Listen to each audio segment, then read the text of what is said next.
You're watching KTK in high definition. This is East Texas Live. We've been waiting for this day all week long. Happy Friday, everyone. Thanks for sharing part of your day with us here on East Texas Live. I'm Jen Jacobson. Today, we'll all take deep breaths and learn how to de-stress. Our friends from a stress reduction class swing by to tell us just how to do that. Plus, country superstar Casey Lansdale has a new music video out. If you haven't heard of her, you're missing out. We'll introduce you to her this half hour. Plus, we've also got this weekend's box office preview, a big cat fight going on for Friday night's lights, as well as the Stadium of the Week. But the talk of the town has got to be Halloween.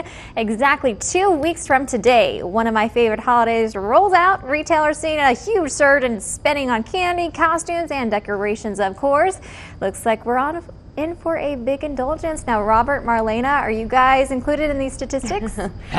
Love the candy. Yeah, well, when I was younger, you love to dress up and stuff like that and be a princess. And I know, Robert, your daughter might be a princess this year. Yeah, I think so. I'm not for certain. I'll have to ask the wife. I know she's gotten the costumes, but I'm really not for certain. So, I don't know what I'll be. I'll probably just be myself. Oh, that's so boring. I don't know what you guys are talking about, but I love dressing up. And Robert, you need to dress up. It is so fun. Jen, what are you going to be this year? I don't know. I really have no idea. I love it, but I'm not much of a planner. Yeah. Just kind of wing it. What about you? I don't know yet. Same. When you're younger, you have your outfit planned a month before, but now it's kind of the day of or something. Yeah. Like last year, I just threw some cat ears on and dressed up like my cat. So I did that last year. Cat ears. I like that thing. That one's easy. It's really easy. Yeah, we've got to work on Robert. Yeah. We got to think of a cute outfit for him. No. Well, but Frozen's the big costume this year, so maybe it could be something from Frozen, Robert. And I think we've seen it so many times at our house. No.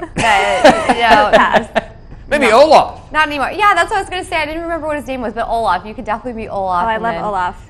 Your daughter can be the princess. Yeah, we'll learn more about that later this hour. But first, Marlena, what else is going on in news? All right, thanks, Jen and Robert.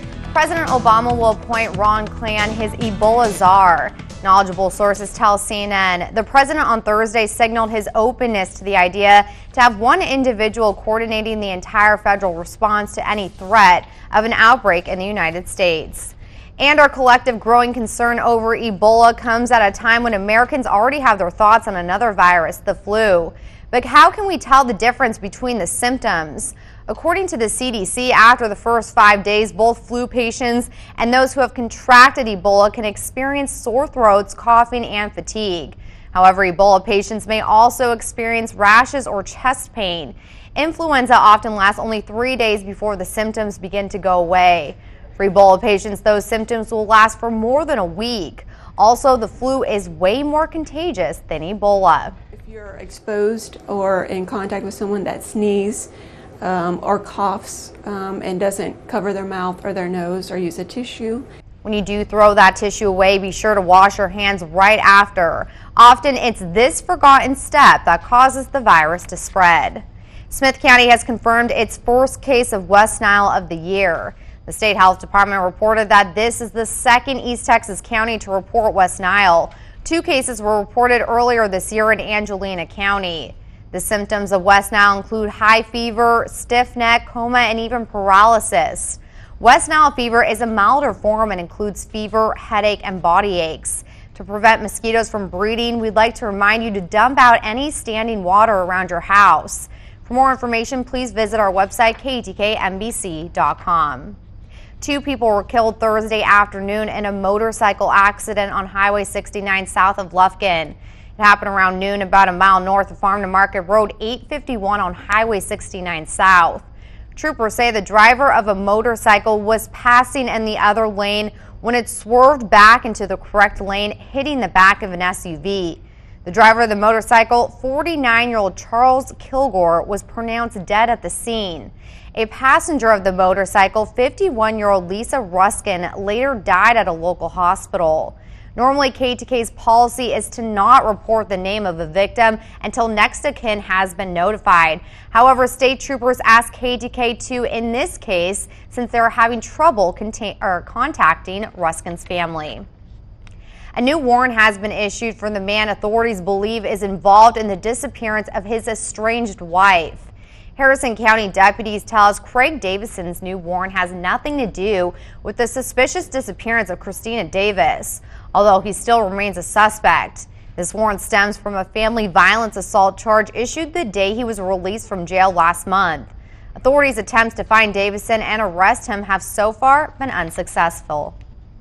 A passionate athlete is using his talents to raise awareness for human trafficking. Luis Leonardo grew up in Guatemala. He moved to America where he hoped to pursue his athletic career.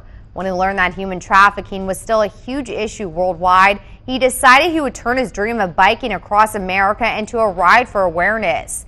He stopped at the Grounds for Justice coffee shop in Tyler on Thursday and challenged people to plank for human trafficking. Yeah, this is all to fight human trafficking, to create awareness in society of this issue and ways of how we can fight this problem by educating people on this issue.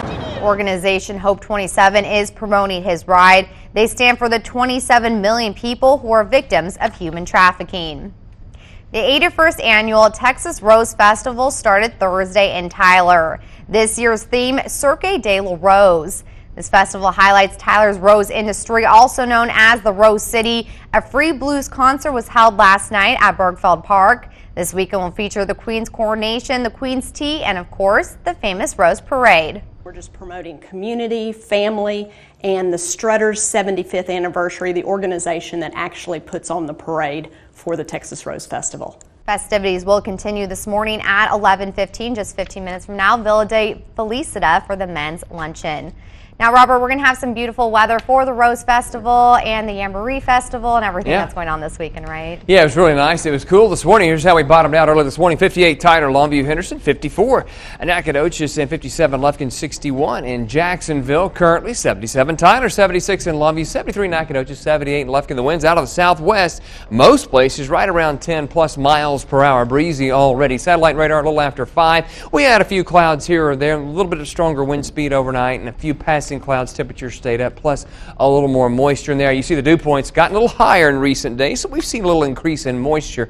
Not going to be really getting too muggy, but we'll see that all decrease again tomorrow. Late tonight, tomorrow, the passage of this front that we see here on the map right around Dallas. It's going to move slowly to the southeast during the day, and then late day still just creeping along, and then of course we'll be in the upper 80s, but overnight and early tomorrow it moves on through. This should be sometime during the day tomorrow morning toward midday. The front down around the Houston area past there. A northeasterly breeze, lower humidity, cooler temperatures. A nice day only near 80 as opposed to the middle and upper 80s for today. South-southwest winds 10, maybe to 15. A nice evening for high school football. How about the kickoff temperatures? Mid-70s, roughly some upper 60s. By the end of the game, south-southeast winds 5 to 10. So a very, very nice evening for football. Overnight lows near 60 late tonight and early tomorrow morning. The ear, nose, and throat allergy report. Weed, medium, grass, low, mold, high category. Really nice forecast coming up. 80 on Saturday, 78 on Sunday, and then we'll see lows tonight back down to the mid-50s after near 60 tonight. Next week, the nice weather continues. Some highs near 80, lows in the 50s, so some great weather coming up. Ladies. Yes, very nice. Thank you, Robert. So much to do, so little time. If that sounds like you, sit tight. We'll de-stress together when our friends from the stress reduction class swing by. And when it comes to the CDC, it's all about the blame game. We'll learn what went wrong with Ebola and why. That's when East Texas Live continues on KTK.